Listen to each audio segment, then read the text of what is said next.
So Italy 0, England 33 on the scoreboard. A brilliant result for England. Bonus point, good points difference. In reality, a bit of a bitty performance. Some good tries, some good play, some good attack, and some good defence as well. But in general, a few too many errors. And I don't think the likes of France are going to be too worried about what they saw from England. Although, job done for England.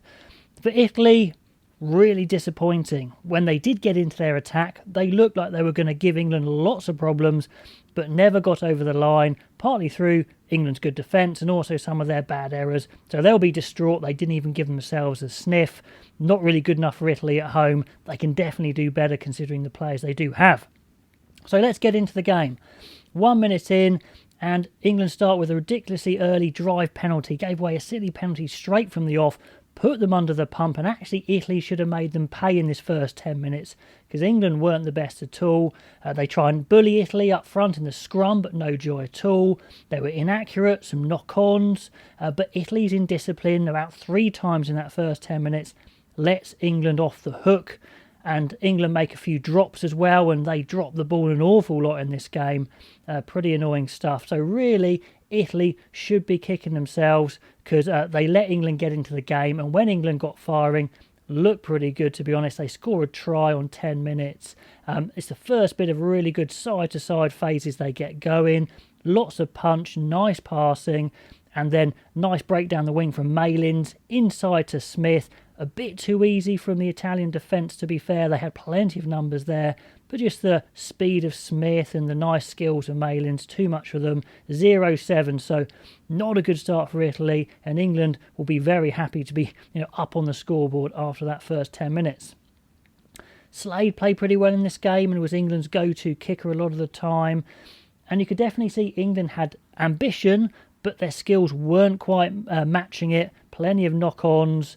I made a note here that Noel was looking really sharp from the beginning, and it was pretty devastating for him to be taken off for an HIA and failing that. So again, his injury problems, if you like, continue. Daly came on and did pretty well, to be fair. So just really feeling sorry for Noel there because he was looking good. Hopefully we'll see him again in the Six Nations. Anyway, on 50 minutes, Italy actually get an attack going, looking more powerful than in previous years, up front and out wide as well. Plenty of power, probably a bit more in places than England as well.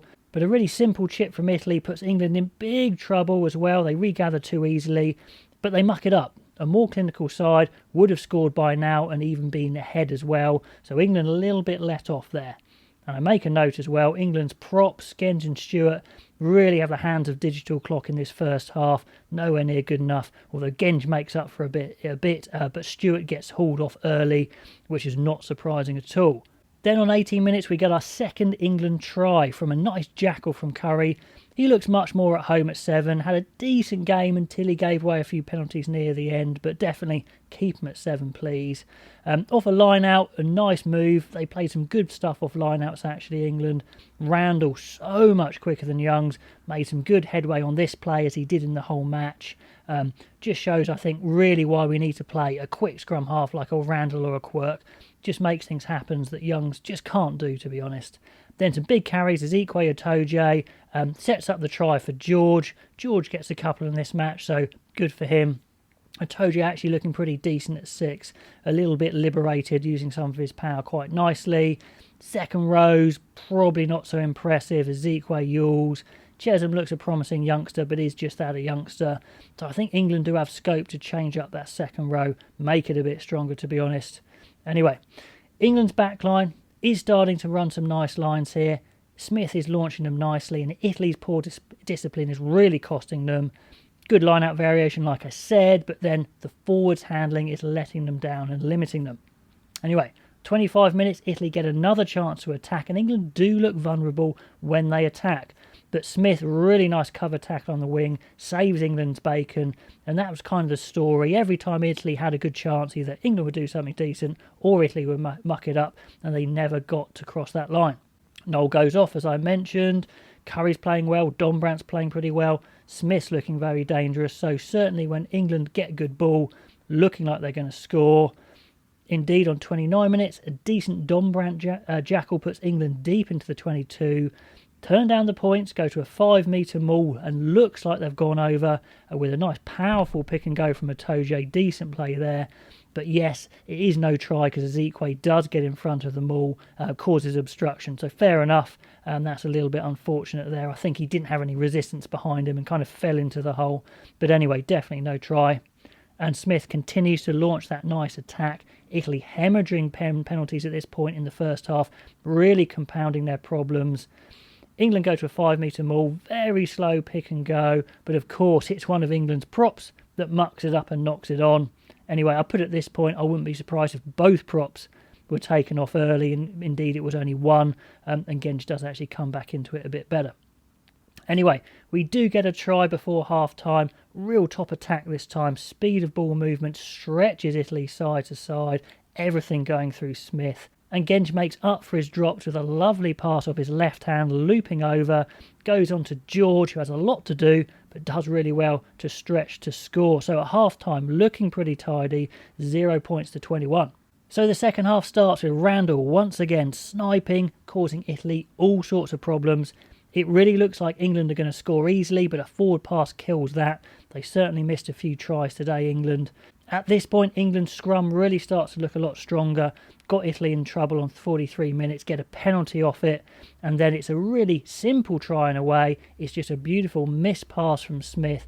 Daly hits it at pace, flies over easily. Mori on the wing is having a bit of a nightmare getting his defence sorted, leaving the fringes open definitely. Daly goes over 0.26, and it looks like maybe the floodgates will open with Smith and Slade producing a bit of a passing masterclass at times, but England knock-ons cost them at one point, costing them 60 metres and a penalty, and Italy really should score again. 10-metre line out, penalties, 5-metre line out, but England spoil well. Dombrandt steals, they clear, and Italy are going through a decent attacking spell. Lots of possession in the 22, but again, decent English pressure, forcing errors, but still Italy are thinking, no, surely they've got to score. Probably hard to stay motivated at this point when they realise maybe the game has slipped away from them. On 53 minutes, they put Youngs on for, well, no reason whatsoever, because Randall's playing so well. What a great time to give him game time. No idea why. Youngs immediately drops the ball, and indeed, Youngs is okay, but there's a few times in that second half where gaps open up and Randall would have gone through, and Youngs just too slow to do it. To be fair to him, he makes up with a big tackle on the hooker to prevent the try from that drop, to be honest. But anyway, just a bit annoying why he came on and Randall had to go off. On 63 minutes, Italy again really should score. Powerful build-up from them. Curry's offside, go to a 5-metre line out, get a good maul going. But again, good defence from England. Nice jackal from Cowan-Dickey. Stops that one. Italy desperate not to be nilled, but they seem desperate not to score at this point. Then a bit more annoyance from Youngs. England get a massive maul going down the left, make loads of ground. Looks like they could launch a good running attack, but Youngs just box kicks it away with the chaser not ready at all. Basically pretty rubbish. That annoyed me there. Simmons has come on at that point, and he was really impressive actually. One of the best players coming off the bench. I think he probably just outperformed Dombrandt, and he actually looked pretty decent on the flank as well. Really sharp in defence, making some good breaks. I think he's put his case forward to start, so that was good news. 10 minutes to go. Surely Italy are going to score again. Penalty, 5-metre line out, and a truly awful line out drill. Straight over the top, blows it again for Italy. I mean, they're really going to have a hard review session for sure. But then we get the final try. England work their way up the pitch, 90 metres pretty much. Italy, high ball shocker does help them, gives the ball back to England, but you take it when it comes. And a nice line break from Malins into Sinclair, who just has an easy walk in. 0.33, so that was a good score. Now a note at this point, Ford comes on, but Smith's still there, so it's a midfield of Ford, Smith and Slade, possibly the smallest in Test history, but Italy don't overly test them, so we don't see what really could come of that. Then on 74, we get one final chance for Italy, obviously from an England knock-on, of course. They get a scrum, get a line out, get another penalty, get another 5-metre scrum, but they knock it on at the base. Really desperate, like I said, not to score here.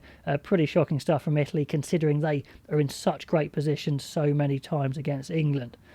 Anyway, Last play of the game, England do go through the phases, the full length of the pitch. Pretty good stuff, to be honest. And it looks like Slade might have stretched out and scored, but he does lose possession of it, so they don't get the score at the end. But still, 0-33, bonus point, you take it. Will Ireland be worried? No, I think England need to get a lot stronger up front, less knock-ons, need to sort out their subs as well. Keep Randall on, get Quirk on the bench. We'll talk about selection later. I still think there's lots of potential there. It's a good time to have 2 weeks off, get some fitness, get some more coordination going. And I do think there's a slightly better England team to get out there, particularly in the second rows, a bit more power here and there. Anyway, guys, let me know what you think of that game. Bit of a mixed bag, but I will catch you guys next time.